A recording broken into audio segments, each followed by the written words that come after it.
June, huling 2 araw na nga ng pag-iensayo ni pambansang kamao Manny Pacquiao dito sa General Santos City.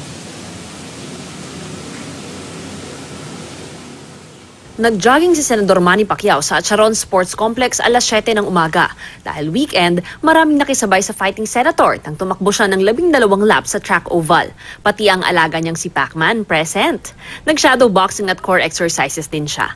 Light ang atmosphere sa Team Pacquiao. Nagtatawanan at nagkukulitan kapag break sa ensayo.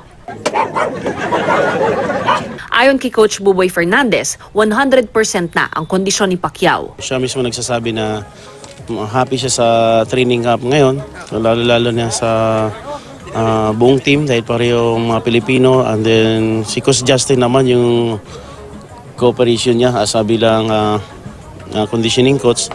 Kumbaga na nambalik yung sigla sa buong loob ng team. Dahil bawat isa sa amin nagtutulungan eh. Sabi ni Coach Buboy, pinakamalaking pagbabago raw nila ngayong training camp ay ang mas konting araw ng ensayo. Nag-ano lang tayo ng konting D-off, nagdagdag lang tayo ng isa kasi tinitingnan namin yung isang araw niya D-off niya, medyo kulang tayo ng konti. Kasi pag alam mo naman ng senador natin, pag nag-training talagang sagaran. So nagdagdag kami ng isa. So maobserbahan naman natin kasi pag nag-D-off mo siya tapos isparing kinabukasan, makita mo yung galaw niya. June, mamayang hapon magkakaroon naman nga ng sparring pati na rin gym training dito sa Wildcard Gym si Manny Pacquiao. At sa Lunes, magkatapos ng last training day niya, ay pupunta na ng Kuala Lumpur ang buong Team Pacquiao. June?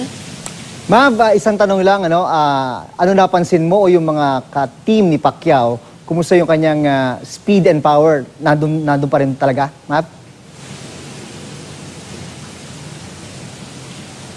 June, doon sa nakita natin kay Manny, yung power kasi niya hindi nawawala yan. Kumbaga kapag nag-e-ensayo si Manny, ang talagang hinuhone na lang niya yung kanyang stamina, pati na rin yung bilis. At sabi nga nila doon sa nakita natin, confident naman si Manny na for his age, talaga napakaganda nung kanilang indikilos. At kumpara dito kay Lucas Matisse na konti lang naman yung ibinata sa kanya, confident daw sila na mas lalamang si Manny pagdating sa ring sa July 15. June?